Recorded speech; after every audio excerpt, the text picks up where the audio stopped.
I'd like to talk to you today about the difference between giving and sowing.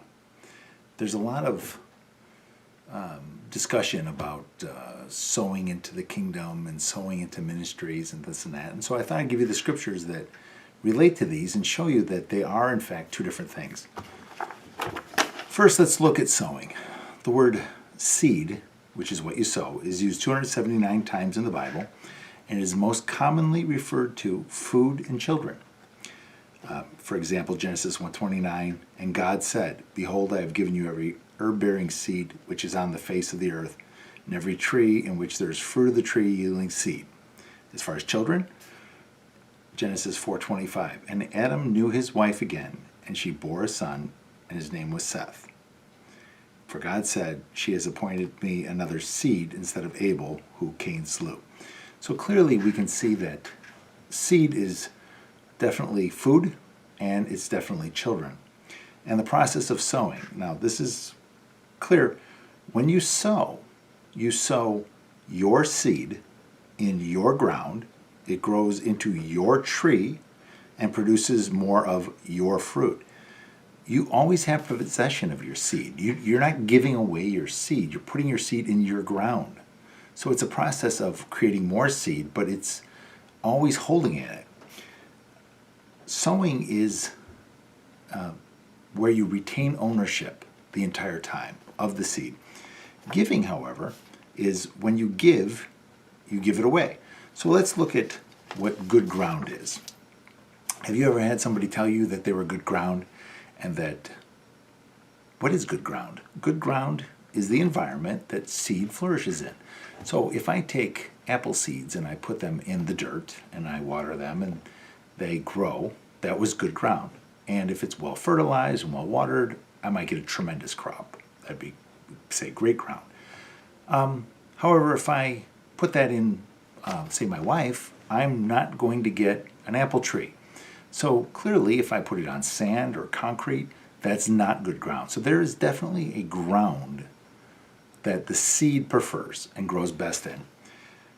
So if we look at money, so I've heard money say that money's a seed, and so if money's a seed, then there should be a good ground for it. So if I plant money in the good ground, then I will harvest money from the same ground. I mean, that's how seeds work. That's how children work. They don't come from someplace else. They come from the ground. So let's look at money. If we look at Matthew 25:14, it says, and this is where the people were given talents, and it says, "And unto one of them he gave 5 talents, another 2, another 1. And to every man according to his ability straightway took his journey. Then he had received the 5 talents, went and traded with the same, and made 5 other talents." So this is a gentleman who took money and did it. So clearly, doing business, trading, the proper is that.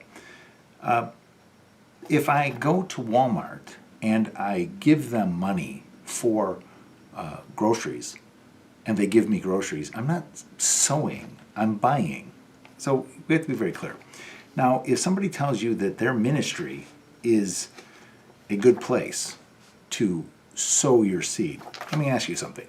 I give my money to the minister. Do I sow it or do I give it? Well, if I sowed it, then I sow my money into ministry. Then I would harvest my money from the very same ministry. So if we say, no, that's not what you get, but wait, sowing means I plant a seed, and of the same kind. I don't get oranges from apple seeds. I don't get children from apple seeds. If I plant money, I should reap money from a ministry. Well, everybody knows that that's silly. I mean, I'm not getting a check from my church every Sunday. So let's look at the most famous verse that is used to justify this. And this is Malachi 3:10. It says, "Bring ye all the tithes into the storehouse," and the storehouse was the temple at the time, "that there may be meat in my house." This was to feed the Levites. So the money was to feed Levites in the temple. "And prove me thou whereat, says the Lord of hosts, that if I will not open the windows of heaven and pour you out money, that there shall not be room enough to receive it. And I will rebuke the devourer for your sakes." It says money, right? No, it doesn't say money. It says blessing. I will pour you out a blessing that you do not have room enough to things. So clearly, if you look at this, it's not sowing at all. You are giving your money to the church. You're not going to receive money back from the church, but you're going to receive a blessing. Now, why does God want you to give? Well, it's very simple. Love gives. Selfishness takes. So he is training you to be like him and learning to give because he wants to train you in love. But he's going to give you a blessing. So what is this blessing? Blessing is, I've heard blessing, I bless you, my son, things are good. But what is really the blessing? And so I started looking into the blessing, and it says the origin of the blessing, this is right up front in Genesis. God blessed them, and God said unto them, and this is the blessing, be fruitful and multiply, replenish the earth and subdue it, have dominion over the sea, over the fowl of the air, and everything that moves on the earth. Clearly, the blessing enables him to be fruitful and multiply. So, if we look at it, when you give, what you receive is the blessing. Well, that's interesting, but if you look at the dictionary definition of it, one of the definitions is that blessed literally means to speak well of, to empower, to succeed, and to prosper. In other words, I'm telling you that you're going to earn more money, therefore you do, because you are now blessed. So I started looking at examples of this, and if we look at Melchizedek, we all know that Abraham brought money to Melchizedek after the defeat of the kings, and he gave it to him, and he gave him tithes, and he said, blessed be Abraham of the Most High God, possessor of heaven and earth, and blessed be the Most High God that has delivered the enemies in thy hand. He declared a blessing in exchange for this gift. In Genesis, in Genesis 22:15, Abraham was said, he says, that in blessing I will bless thee, and in multiplying I will multiply thy seed as the stars of heaven, as the sand upon which the sea is sore. The seed shall possess the gate of thy enemies.